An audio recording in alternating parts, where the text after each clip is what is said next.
澳門美容業商會第5屆就職典禮暨美業發展探討論壇4月15日晚7時半在永利皇宮宴會廳舉行。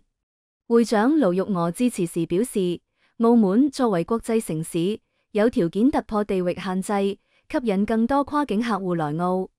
商會將繼續秉承宗旨，進一步推動行業的標準化、專業化發展。商會這2年舉辦不同活動、分享會、課程，助力培育更多美業人才。展望未來，將繼續秉持宗旨，進一步推動行業的標準化、專業化。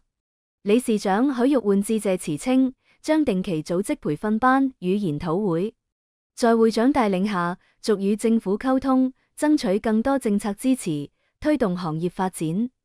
中國大健康美業智庫專家委員會港澳品牌幹事馮華、廣東省美容美髮化妝品行業協會會長馬雅分別致辭時，肯定商會為促進大灣區美業資源共享與優勢互補做出的貢獻。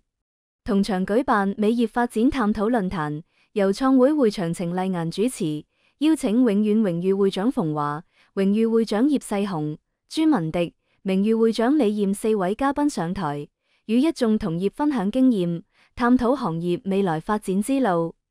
澳門美容業商會2025